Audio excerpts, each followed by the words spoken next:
Welcome back to my channel, guys. If you are new to here, my name is Sydney Slayton, and today I'm going to be doing a DIY, which is a do-it-yourself craft on stacked jeans or stacked sweatpants. I always see stacked sweatpants and jeans on social media sites, and I thought they were really cute, so why not do it myself? I wanted to do it myself just because I like arts and crafts, if you all didn't know, so I'll probably be posting some arts and crafts on my channel as well. I often do tie-dye, and I like drawing and painting and, you know, all that stuff.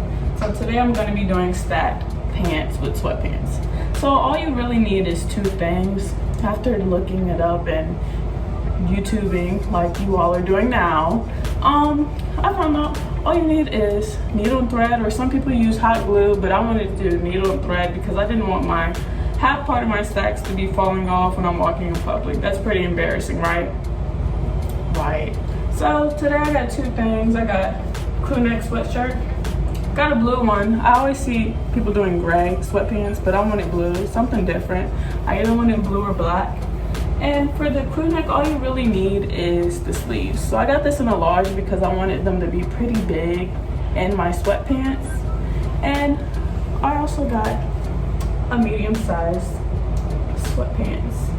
You know, I got this out the women's section at Walmart. They were relatively cheap. I only paid like $12 in total.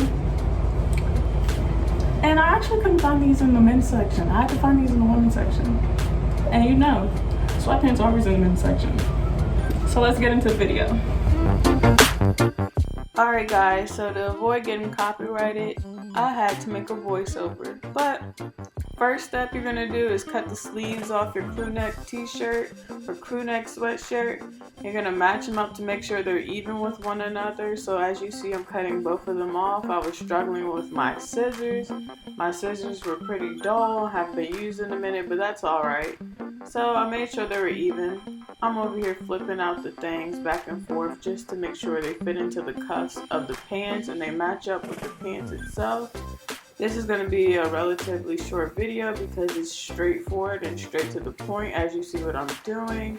Here I'm just trying to match up everything, and I'm about to cut the cuffs off the pants to make the seams more easier when I sew them together. I also found out some people leave the cuffs on and then cut them off at the end, but I just took them off right away because it seemed like it was easier to me to deal with without having to cut the cuffs off later in the video. So yeah, that's what I'm doing so far. On a side note, I want to know how stacked jeans started to become a trend, because recently it's become a trend in 2020. But let's get back to the video, you hear me?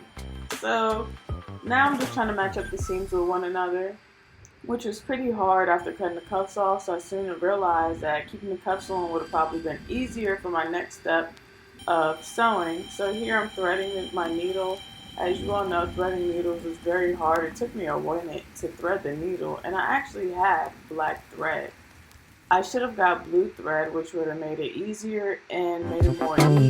The black thread worked because no one would see them because the stacks were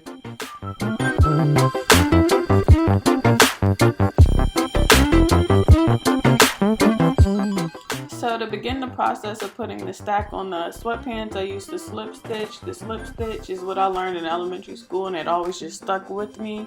And I was very good at hand sewing anyway, so I didn't feel the need to use a sewing machine.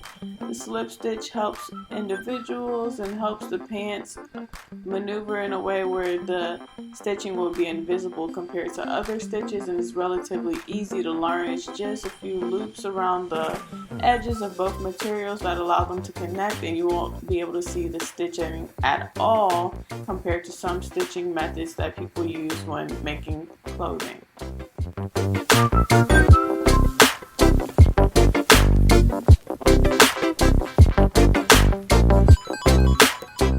So in the video, I'm only showing you all how to sew one pant leg or one stack onto the pant leg because it's fairly simple to catch on and learn. You'll just follow the same steps that I previously mentioned when doing the other pant leg. And as you all can see, I'm almost done. I'm tying this final knot, and then I will be showing you all the final product of what the stitching will look like when it's folded back.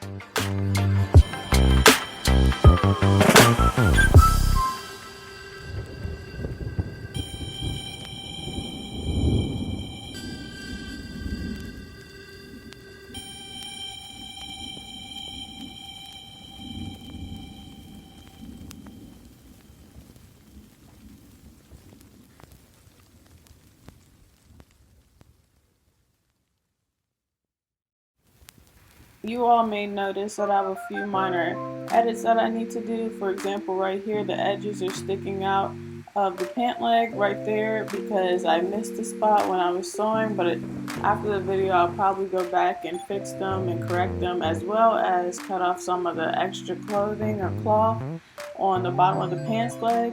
But let's get into it. So, ooh, I know y'all see that. So as you all see, the pants are very loose and it's a lot of stacks, kind of what I wanted it to be.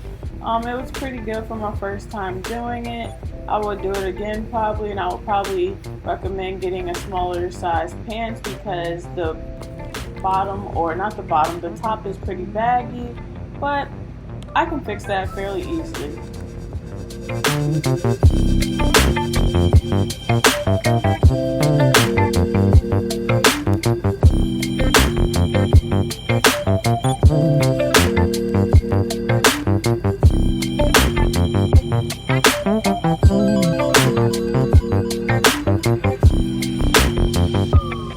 Y'all know I had to come out with the Crocs.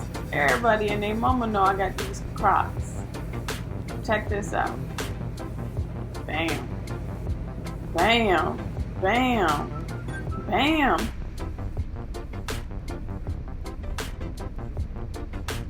Hee hee.